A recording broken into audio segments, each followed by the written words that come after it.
Hey everyone, RogueGold here. Welcome to August, everybody. I've done a few of these month news breakdown preview sort of videos before, but in general, I tend to save them for when I know a certain month is going to be packed with division news, and that is indeed what August has in store, my friends. Whereas July was a bit slower, well, except for, the new timeline and Resurgence's announcement right at the start of it, but a lot of people at Massive were on break. There were no new Heartland developments from Red Storm, anything of that sort, but now that we're into August, there's many things that we know are coming for sure, and a few more that aren't confirmed yet, but could indeed be further spicing things up, so I want to go over all of that, let everybody know what they can expect heading into this new month. Should be fun. Let's get into it. I want to start with a tweet from last month that kind of sets the stage for what we're in for. It was from Yannick, who is, of course, creative director of the Division 2. He said the following back on July 8th. Agents, just a heads up, July is traditionally a slow month for us as many people in the team are taking summer vacation, myself included. Don't be surprised if we're less present online and things don't move much on the game. August, on the other hand, August will be fire, which is exciting,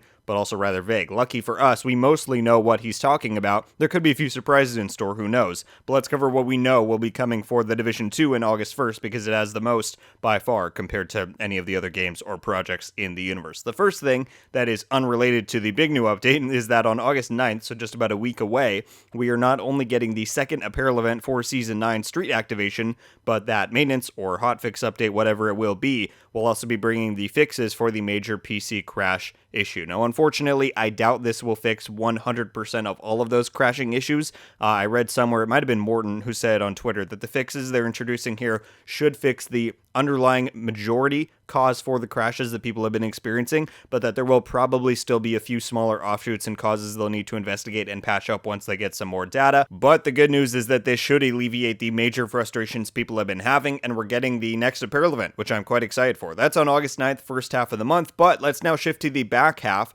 The big content drop of the month is coming, TU16. Now, a lot of info I'm sharing is thanks to the Division Universe timeline we got for the remainder of 2022. I will leave a link for that in the description in case you want to go and look at it yourself, but it confirmed to us several things. Firstly, TU16 is indeed releasing this month. Both in wording and on the visual timeline they provided, TU16 is placed at the very end of August, and judging by the fact that Season 9 is currently set to end in-game on August 30th, it seems more than plausible to infer that the current target date for TU16 and Season 10's release is Tuesday, August 30th, which is very exciting considering how soon that is. Of course, that's pending on there not being any huge unforeseen issues. Hopefully that doesn't occur, fingers crossed. But yeah, from that date, we also then know a few more things are coming this month. Obviously, that means that the TU16 PTS will be beginning and concluding within the next 20-some days, which means it will definitely be much shorter and have less phases than the TU15 PTS. But that makes sense to a degree, right? In TU15, we had a whole new game mode and a progression system to try out,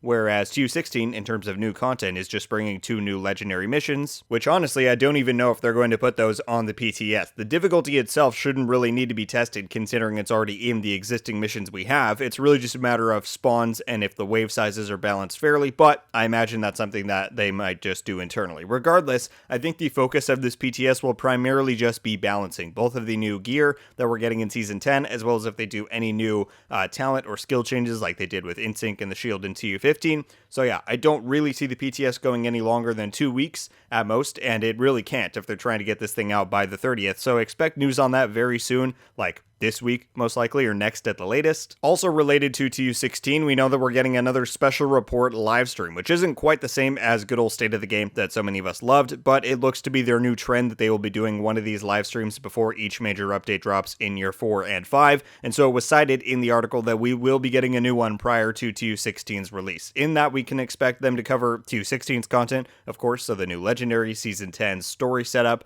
the new gear, weapons, and exotics. There are supposedly a lot of quality of life changes coming. I'm sure we'll hear about those. We're probably going to get an update on Year 4's progress, hear a bit about the confirmation of Year 5, and there will definitely be a viewer question portion near the end. But perhaps what I'm most excited for, or at least most intrigued by, and we've talked about this in a whole separate video before, so many of you know this is coming, but the article told us that in this special report stream for Season 10, it's actually going to give us a look at the new game mode That's coming for Season 11. It probably won't be a full breakdown as this will be focused on Season 10, but they're showing it to us that early, which is really exciting. I'll leave a link in the top corner of this video right now to the video I did deep diving and speculating on what that might mean if you're interested or want to share more of your own thoughts on that specifically. But yes, the Season 11 game mode reveal and the greater Season 10 special report stream will also happen during August prior to TU16's release. Last time around for TU15, it happened just days before the update went live, but that update did also launch on a Thursday, which is abnormal. Tuesdays are the standard, and that seems to be what TU16 will be launching on. So I would say expect this live stream to happen sometime during the week of the 22nd, and that should be pretty exciting to watch. So as far as Division 2 and TU16 stuff, that's about it, but that's certainly a lot. Hotfix and small content drop for Season 9 in a week, and then the PTS for TU16, followed by the live stream with more information, followed by TU16 itself. We're in for some goodies as far as Division 2 content is concerned this month. Let's then talk about Heartland quickly. If you saw my short yesterday, you'll know that anticipation is growing for the game's potential reveal. Gamescom is starting on August 24th, and Ubisoft is indeed attending. So whether it could be revealed there or at Ubisoft Forward shortly after on September 10th, neither are confirmed, but it is something that a lot of people are heavily expecting, so it's absolutely something to watch out for. I know that I just cannot wait to finally get some official gameplay so that we can talk more about the game, but yeah, that's all we have on that for now. And then something else I thought I'd mention before we end out is that while this hasn't necessarily been hinted at all, it's pretty safe to assume that we're going to continue receiving a steady stream of information regarding the Division Resurgence, which is of course the upcoming mobile game. If you haven't been following their Twitter, they've been continually sharing new details while the closed alpha has been running, including telling us which Division 2 exotics are making their way into the game, including the Diamondback, Lady Death, the Bullet King,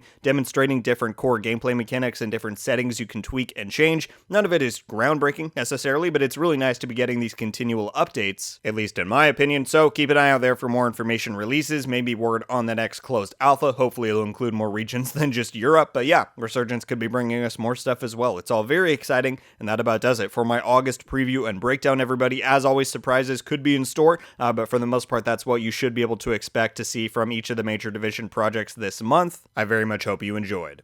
Thank you all so much for watching. Leave a like if you enjoyed this video, and be sure to subscribe with notifications on to be updated every time I upload. Let me know your thoughts about all of this different stuff. What do you think we'll see in the TU16 PTS on the special report stream? Do you think Heartland will show up at Gamescom or Ubisoft Forward? And what are you hoping to learn more about from the Division Resurgence? It's an awesome time to be a Division fan when we have this many diverse things to play and be excited for. I mean, me personally, it's just great to have so much to talk about, so I hope at least some of you are feeling the same way. That's your preview for August, everybody. As you know, I will break down each and every bit of news we do get here on the channel, so be sure to stay tuned right here for it all. But that's going to do it for me today, everybody. Once again, thank you all so much for watching. I hope you have a wonderful day, and until the next one, guys, RogueGold out.